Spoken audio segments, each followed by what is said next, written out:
everybody, and after much delay, this is the Jim Cornette video that I promised, I think 2 weeks ago, maybe 3 weeks ago now, and I'm finally getting around to it. If you want to blame somebody, you can blame Calvin A. Hobbs. He used to make videos on here. He doesn't anymore, but you can still blame him because it's all his fault. Yes, it is.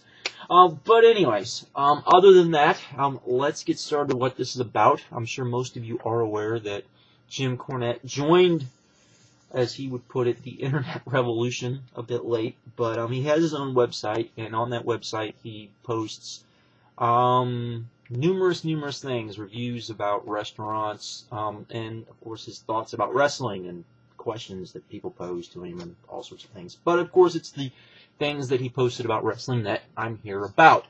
He's done 2 articles that I know of. He may have had a third by now, but I don't think so. But he's had 2 that I know of, and then he also did a interview with Brian and Dave on Figure 4 Online, Observer Online, and I want to talk about that as well. But and I'll put a link to his website so you can read them. I'm going to kind of go over his 2 articles, but I'm not going to talk really in depth about them because I won't do them justice, and you really need to read them for yourself. But I'm sure most of you have probably already read them or have heard about them, and you should still read them if you haven't. They're good reading. The first thing was the first article. The first article had to do with writers. He was particularly talking about the WWE. A lot of people have brought up the point that he really didn't go after TNA so much in either article or even on the radio or podcast, whatever you want to call it, on Observer Online. And I would say that, well, of course not. He works for them. They give him his checks. That's where they pay him money, and I wouldn't really go after the people that pay me checks either. So I can kind of understand that. He really didn't do a good job of defending them too, and a lot of the same things that he said about the WWE you could say about TNA as well. So there is that. But anyways, the first one was about writers and the guys who write for the WWE and their stupidity and the fact that you have all these Hollywood writers who either A, were fans of the business but really don't understand the business in the 90s, and they think that's the way pro wrestling needs to be. Or B, you have guys who were brought in who are Hollywood writers who don't respect the business, don't understand it, don't want to understand it, and just look at it as a paycheck, and that's it. There's some other things he talked about as well, but I do agree, and I've talked about this before, that the WWE has a bunch of guys, Hollywood guys, that they brought in that definitely shouldn't be there, and I'd much rather see guys who are in the business or who are more diehard fans of the business, understand the business a little better to be in those spots. They're not, what are you going to do? That doesn't mean I don't think that the Hollywood guys shouldn't be there, because I do think, in fact, that that there is a place for them as long as what they're doing is writing the backstage skits, and that's all they're doing, is just writing the backstage skits, maybe coming up with some storylines, but not, writing the guys' promos like they're doing. The WWE is far too scripted, and that's one of the biggest problems that I think really is a huge problem, or has become a big problem, because every guy basically says the same type of promos because the guys are being written the same types of promos over and over and over again by the same guys, so it's the same voice. You're hearing the same voice through different guys is all you're really hearing, and that's not good. There's no individuality. Guys aren't allowed to be themselves. Jim Cornette talked about the fact in this, at the end, that UFC is doing a better job of putting on pro wrestling than the pro wrestling companies are. And I would agree, because they at least allow their guys to be individuals. They allow their guys, for good and bad, to basically be themselves and go out there and do their own thing, and don't try to script it, too much. I'm sure that, there's some, okay, if you win the fight, go out there and say this to lead up to the next fight, that sort of thing. But, you would think that the WWE or TNA or anybody would really get that, in the fact that you can't be overly scripted. You have to let guys be themselves. You have to let guys be individuals. And then, because people will care about them more, and people will like them more, and people will get behind them more. You would think that they would get that. That's pretty basic in my opinion, but it's not what we get, so oh well. Then he did the Figure 4 Online video, or audio, thing, which basically talked about some of the same things. He also talked about, the big portion of it was them talking about OVW and the fact that, you know, guys coming up, the fact that the WWE really hadn't created any big new stars really since he had left OVW. I kind of disagree with that, but they kind of talked about that, and they talked about kind of the failures of OVW. They talked about the failures of Florida Championship Wrestling, and they talked about the fact that WWE just didn't get what a kind of a farm system needed to be, and that they wanted guys to be ready too fast. They wanted guys just to know the same types of moves. That they really didn't. The guys weren't really getting a grasp of it, and that they would call guys up if guys didn't, work in the roles that they had them. Instead of trying to get them in roles that would work for those guys, they would just kick those guys and bring in a guy that would work in the role that they wanted. Which I agree, kind of stupid, kind of idiotic, and goes against yourself, and you're basically passing on good talent, which eventually it will come back to bite them in the ass, in my opinion.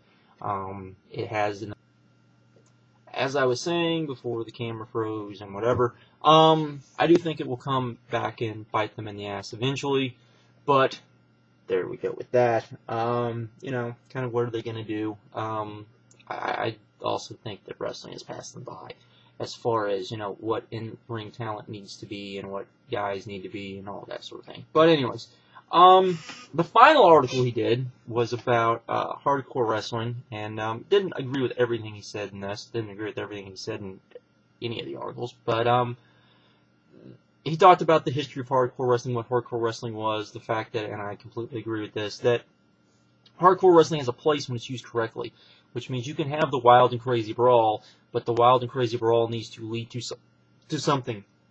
Or if you're going to do a whatever match, it needs to either lead to another match, or it needs to be, the ladder war, which most of you have seen from Ring of Honor. That was, the end of a feud, and that had to be the end of the feud, and it was definitely the end of the feud. They used it as an end of the feud. It's a gimmick match to end the feud. That's how you use it. That's a good way to use a hardcore match. So, he talked about that. He talked about the history of ECW. He talked about he really didn't talk about it. It was kind of, I wish he would have, the fact that basically Paul Heyman just took from FMW and kind of Americanized it and made it in his own. And then he talked about the fact of, all the companies that came after ECW and how they've hurt the business, and how, it was bad wrestling and all of that sort of thing. Really good stuff. I'd recommend reading it and checking out. Like I said, I'll put a link to the page, his web page on the video, so you guys can check that out. But the thing I really wanted to talk about was reading it, listening. I've thought about this for a while. After reading and listening to everything he said, it really made me wonder about what's going to happen once he leaves the business and doesn't talk about the business anymore. And throughout the whole bit, he talked about UFC and the fact that UFC was putting on a better, as far as in-ring product, better than the WWE did. They were better than, I guess, TNA. Any of the wrestling promotions did is they got what wrestling needed to be more so than the pro wrestling companies. So we talked about that, and it was kind of like, what's going to happen when he leaves? And then it made me wonder, where's the next guy like that you want to come from? Because really, if you look at how he got in the business, if you look at how Paul Heyman and even Eric Bischoff got into the business, if they were around, let's say, in the late 90s, or even, now, it'd be much harder for them to get in the business, because even though you still have kind of an indie scene, there's, you don't have the territory system that they all kind of use to an extent. Not so much Paul Heyman or Eric Bischoff, but Eric Bischoff did come from AWA to an extent. That you had those types of things, and that if they were around today, how would they have gotten in the business? Would they have gotten in the business? Would they just given up? Would they have done something else? I think that's a fair question to ask, and I think it's something that maybe is another one of the big things. I've never really thought, I've always thought, if the territory system, I think there were things that were good about it, there were things that were bad about it, things that changed about it, but just over probably the last couple of years, I've really thought about it, and that's one of the things I think you've really missed. But and added to the fact, you really don't see managers anymore. So if you're not a guy who, what is a wrestler, there's very, very little opportunity for you to actually get into the business unless you are, a writer, or you come from somewhere else to get into pro wrestling. You look at even Scott D'Amore. Scott D'Amore, left TNA eventually, even though I think most people would say, there was a guy who, was good. You look at Gabe. When Gabe was fired from Ring of Honor, he got picked up by a Japanese company, to start up an expansion of their system. He didn't go work for TNA. He didn't go work for the WWE. So, if he would have, that's the other thing with that. So, I think that's a fair question. And the other thing, and I've always thought this, and I doubt Jim Cornette will ever see this, but if he ever heard anybody say this, I think he'd be shocked. If he was my age, or if he was around, as a wrestling fan now, he'd be one of us. He'd be probably on the message boards, maybe even on YouTube, whatever, talking about wrestling, giving his opinions about wrestling, what he liked, what he didn't like, this, that, or the other.